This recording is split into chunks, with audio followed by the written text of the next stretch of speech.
कक्षा 12 के इतिहास के विद्यार्थियों के लिए आज का टॉपिक है लौकिक सुखों से आगे। इसके अंतर्गत हम महावीर स्वामी और जैन धर्म का अध्ययन करेंगे और ये टॉपिक विचारक, विश्वास और इमारतें अध्याय के अंतर्गत ही है। और इसमें हम सबसे पहले जान लेते हैं कि लौकिक सुख का क्या अर्थ है। तो लौकिक सुख का अर्थ होता है सांसारिक सुख, और इस टॉपिक के जो महानायक थे महावीर स्वामी, इन्होंने इस लौकिक या सांसारिक सुखों का त्याग करते हुए जैन धर्म को एक मजबूत आधार दिया। बच्चों, अब हम बात करते हैं कि जैन धर्म, इसकी पृष्ठभूमि या इसका प्रारंभिक स्वरूप क्या था। भारत में ईसा पूर्व 6ठी शताब्दी का काल धार्मिक दृष्टि से क्रांति या महान परिवर्तनों का काल था, क्योंकि इस काल में वैदिक कर्मकांडों की घोर प्रतिक्रिया हुई थी। इसके परिणाम स्वरूप भारत में अनेक धार्मिक संप्रदायों का उद्भव हुआ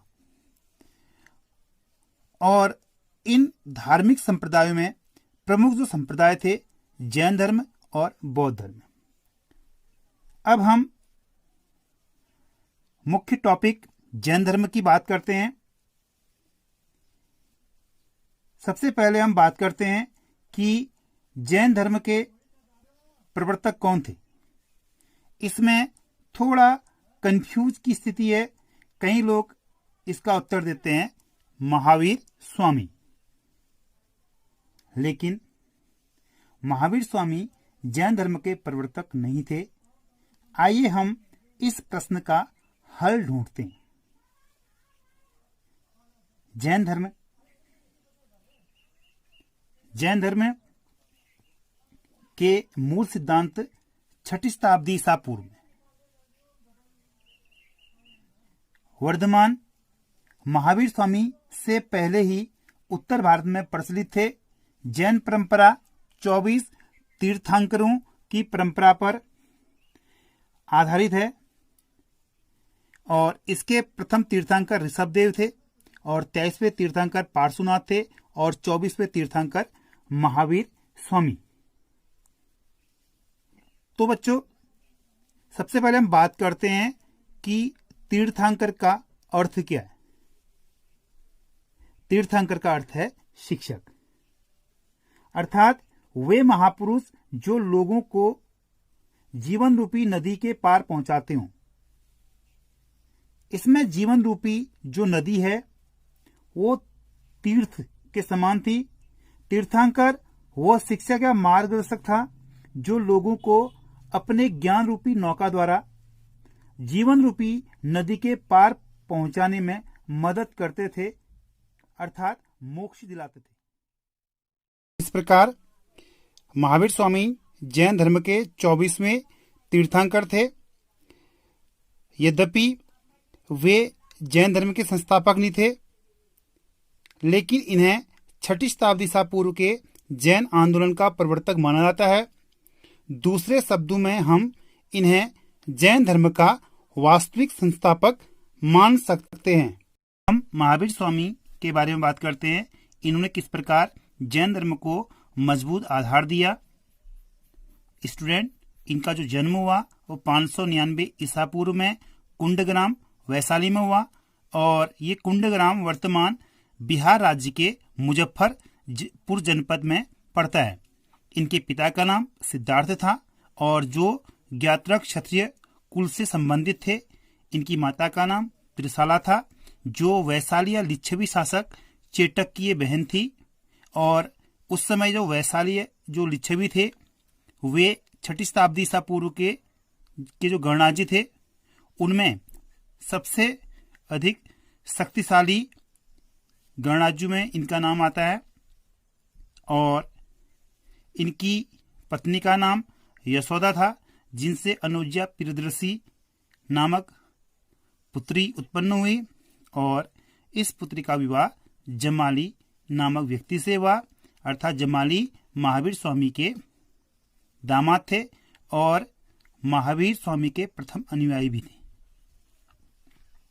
बच्चों, जो महावीर स्वामी थे उन्होंने 30 वर्ष की अवस्था तक सुखी ग्रस्त जीवन व्यतीत किया। इसी बीच इनके माता पिता की मृत्यु हो गई। इसके बाद इनका मन लौकिक सांसारिक सुखों से उचाट हो गया।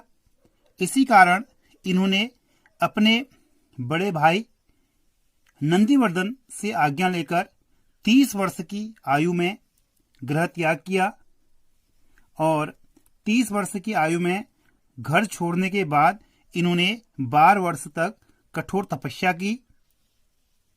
इस कठोर तपस्या के बाद जुम्बिक ग्राम के समीप ऋजुपालिका नदी तट पर साल वृक्ष के नीचे इन्हें ज्ञान की प्राप्ति हुई। इस ज्ञान को जैन परंपरा में कैवल्य कहते हैं। 12 वर्ष की तपस्या के बाद महावीर स्वामी के साथ कई उपाधियां जुड़ गई। जैसे इन्हें जिन कहा गया, जिनका अर्थ होता है बच्चों विजेता, और इन्हें अहर्ति भी कहा गया जिसका अर्थ होता है पूज्य। इसके अलावा इन्हें निग्रंथ भी कहा गया जिसका अर्थ होता है बंधन रहित। ये उपाधियां कंपटीशन के एग्जामों में कई बार पूछी जा चुकी है। अब अपनी साधना में ये अटल रहे। अपनी साधना में अटल रहने और अतुल पराक्रम दिखाने के कारण इन्हें महावीर के नाम से भी संबोधित किया गया। हालांकि इनके बचपन का नाम वर्धमान था और जब इन्होंने तपस्या की उसके बाद इनको महावीर भी कहा गया।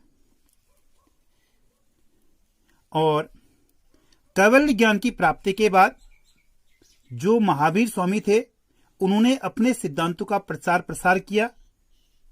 इनके इन प्रयासों से 6ठी शताब्दी ईसा पूर्व में जैन धर्म को, अब हम जैन दर्शन की बात करेंगे। जैन दर्शन महावीर स्वामी की शिक्षाओं पर आधारित है। इसकी प्रथम विशेषता इसके नास्तिक मत के रूप में है। इसे नास्तिक दर्शन क्यों कहा गया, ये एक सबसे बड़ा प्रश्न उठता है। तो इसका स्पष्ट उत्तर यह है कि यह दर्शन वेदों की सत्ता पर विश्वास नहीं करता है।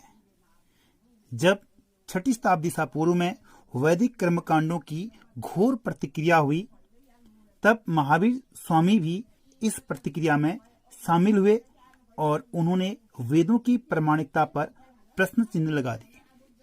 दूसरा, यह दर्शन संपूर्ण विश्व को प्राणवान मानता है। जैन दर्शन की सबसे बड़ी अवधारणा है कि यह संपूर्ण विश्व को प्राणवान मानता है और यह संसार की सभी चीजों में जीवन को तलाशता है, चाहे वो सजीव हो चाहे वो निर्जीव हो। यहां तक कि यह पत्थर, मिट्टी और चट्टान, जल सभी में जीवन के अस्तित्व को मानता है। इसके बाद अगला सिद्धांत इस दर्शन का अहिंसा पर टिका हुआ है। यह जैन दर्शन का आधारभूत बिंदु है। महावीर स्वामी ने उस समय जियो और जीने दो का नारा दिया। इसकी प्रमुख शर्तें हमें मन, वचन और कर्म तीनों से अहिंसावादी होने का संदेश देता है। उदाहरण के लिए हमें अपने मन से भी, अपने वचन से भी और अपने कर्म से भी, तीनों रूपों में हमें अहिंसावादी होना होगा। क्योंकि हम सबसे पहले बात करते हैं मन की। यदि हमारा मन शुद्ध है, उसमें कोई पाप नहीं है, कोई उसमें हिंसक विचार नहीं आ रहे हैं, तो हम पाप नहीं करेंगे। क्योंकि सबसे पहले पाप हमारे मस्तिष्क में आते हैं, मन में आते हैं। यदि अगर हमारे अंदर पाप मस्तिष्क के माध्यम से आए, मन के माध्यम से आए, तो यदि हम अपने मन को वहीं पर उस पाप को करने से रोक लें तो हम उस पाप या हिंसा से बच जाएंगे। और दूसरा, हमें अपने वचन से भी अहिंसावादी होना होगा, क्योंकि हमारे जो वचन है, हमारी वाणी है, वो इतनी कटु नहीं होनी चाहिए, या हमारे वचन के द्वारा कोई गाली का इस्तेमाल ना हो जिससे दूसरे को बुरा लगे, दूसरे व्यक्ति को इससे आघात पहुंचे। इसके अलावा हमें किसी भी प्राणी को, चाहे वो सूक्ष्म से सूक्ष्म जीव हो, उसे हम किसी भी प्रकार से क्षति न पहुंचाए। तो मन से, वचन से और कर्म से, तीनों रूपों से हमें अहिंसावादी होना होगा। जैन धर्म का अगला सिद्धांत है कर्मवाद और पुनर्जन्मवाद में विश्वास। जैन मान्यता के अनुसार जन्म और पुनर्जन्म का चक्र कर्म द्वारा निर्धारित होता है। कर्म के चक्र से मुक्ति के लिए त्याग और तपस्या की जरूरत होती है। इस त्याग से हमें मुक्ति मिल जाती है और हमारा पुनर्जन्म नहीं हो पाता है। इसके अलावा जो जैन दर्शन है वो यज्ञवाद अर्थात जो वैदिक यज्ञ कर्मकांड थे उसका विरोध करता है, बहुदेवतावाद का विरोध करता है और जातिवाद का भी विरोध करता है। इसके अलावा जैन दर्शन पंच महावर्त के सिद्धांत को मानता है। ये जो पंच महावर्त में सत्य, अहिंसा, अपरिग्रह, आस्तेय और ब्रह्मचर्य, ये 5 बिंदु हैं इसके। सबसे पहले सत्य की बात करें, हमें हमेशा सत्य बोलना चाहिए या हमारे द्वारा बोले गए वचन से दूसरे को नुकसान न पहुंचे, हमें ऐसी वाणी बोलनी चाहिए। इसके अलावा अहिंसा अर्थात हमें मन, वचन, कर्म तीनों से किसी भी प्राणी को क्षति नहीं पहुंचानी है। इसके अलावा अपरिग्रह, अपरिग्रह का अर्थ होता है धन का संग्रह न करना। ठीक है, हमें अधिक धन का संग्रह नहीं करना है क्योंकि संसाधनों पर सबका अधिकार है। इसके अलावा आस्ते, आस्ते का अर्थ होता है चोरी न करना।